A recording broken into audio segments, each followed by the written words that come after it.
Welcome back to another Explainer. Today, we're unpacking a massive, literally age-old question. Is the food on your plate just, daily sustenance? Or is there a much deeper spiritual dilemma hiding right there in your dinner?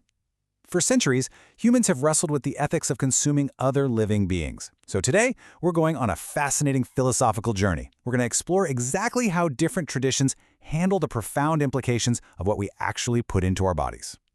Okay, let's dive into this. Think about it. Is the steak on your plate just a straightforward source of calories and protein?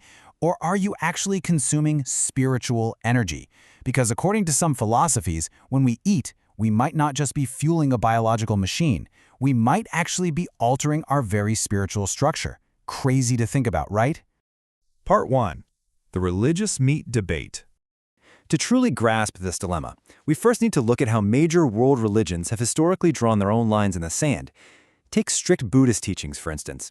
Historically, they argue that eating meat destroys life and is inherently unmerciful.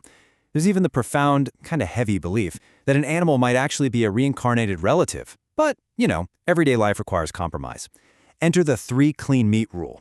Basically, if the meat wasn't killed specifically for you, you didn't kill it yourself, and you didn't actually see it killed, it's considered permissible. It's a fascinating, super practical workaround designed to balance those high spiritual ideals with the gritty realities of human survival. And this brilliantly illustrates how geography and scripture really shape our dietary rules. Just imagine the harsh, totally unforgiving environment of Tibet. Without beef and mutton, survival for nomadic herdsmen there would be nearly impossible, right? Their geography literally necessitates a different spiritual allowance for eating meat. Now contrast this with Judeo-Christian traditions. Here, survival isn't the primary driver, but rather strict biblical classification. Followers are instructed to only eat killed animals, absolutely not animals found dead, adhering to these highly detailed lists in the Old Testament that outline exactly which animals are clean and which are definitively unclean.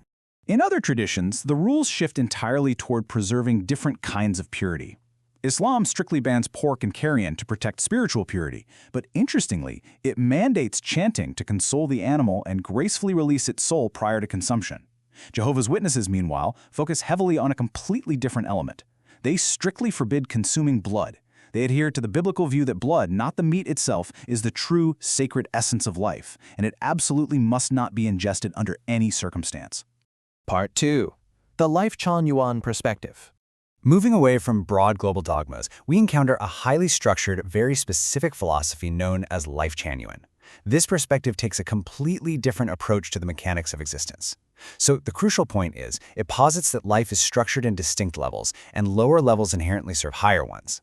It basically suggests that through the sacrifice of serving another form of life, an organism can actually overcome its current plight and plant the karmic seeds to attain a higher spiritual realm in the future. It's this vast, interconnected web where life explicitly exists to serve life. Because of this philosophy of interconnected service, Lifechanyuan takes a surprisingly flexible stance. Rather than a strict, unforgiving ban, it encourages you to act organically based on your own nature and circumstances. It neither universally objects to nor enthusiastically supports eating meat. Instead, it allows people to make choices rooted in their personal habits, their environment, and the very specific situations they find themselves in day to day. Part 3. 6 Rules for Meat Eaters. However, that flexibility doesn't mean it's a free-for-all. For those who do choose to consume meat, there is a very practical set of conditions. Let's briskly walk through these 6 structured rules. 1. Avoid wild animals entirely to protect the natural chain of life. 2. Chant to console the animal, minimizing its fear. 3. Leave the butchering to professionals who can end life cleanly. Rule 4 is particularly specific: absolutely no dog meat. Why? Because dogs are viewed as possessing a high spiritual nature, and consuming them causes severe spiritual damage.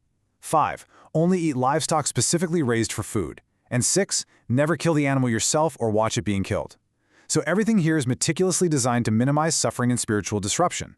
Part 4. Energy, information, and toxins. Let's move to A and see how this builds into something even deeper. This brings us to the core metaphysical twist of our exploration. Food isn't just physical matter. It's pure energy that carries structural information. There's this standout philosophical declaration from the text that eating plants brings clarity and sobriety, and grains bring wisdom. But meat? Eating meat brings confusion or makes one bemuddled. But why is that? What exactly is happening structurally when we consume meat? Well, here is the metaphysical transfer at play. When an animal is killed, it naturally feels intense anger, resentment, and fear. This resentment causes the animal to physically release toxins into its own muscle tissue. So when a human comes along and consumes that meat, they aren't just eating protein. They are absorbing those fear-induced toxins, literally taking on the animal's negative energy and directly suffering spiritual damage as a result. To put that into perspective, think about the last time you were furiously angry. Your blood pressure rises, and your face might turn pale or even blue. That happens because your intense anger triggers an internal release of physical toxins in your own body. Now just imagine that exact same biological and spiritual reaction happening in an animal at the terrifying moment of slaughter. That is the negative energy being transferred straight to the plate. Part 5. The Power of Gratitude. So if meat is potentially laden with these fear toxins, is there a practical solution? Well, the structural remedy here is gratitude. A genuine sense of thankfulness isn't just polite. The text argues it actually has the immense power to convert these dietary toxins and change the very structure of the food. Think about Christian pre-meal prayers. This isn't merely an old tradition. It's viewed here as a profound structural method to neutralize negative energy before it ever even enters your body. Part 6. The Ultimate Spiritual Diet. As we move towards the resolution of our explainer, we reach this philosophy's absolute highest ideal, transcending the need for physical food entirely. And this brings up a deeply engaging question straight from the text. Why do wolves eat meat, while sheep don't? What is the fundamental structural difference between them? The answer lies in our non-material structure. The idea is that through deep self-cultivation, meaning the deliberate refinement of your mind, your spirit, and your consciousness, your actual spiritual structure changes. As it perfects itself, a person who once loved meat will gradually lose interest. They grow averse to it, and eventually the desire simply falls away naturally, replaced by the mere thought of meat becoming physically repulsive. Now what's really interesting about this slide is where this leads. It leads to the ultimate ideal: eating qi. If all food is just converted energy anyway, why not cut out the middleman? By adopting this radically unconventional mindset, one can directly assimilate the essence of the sun, the moon, and the earth.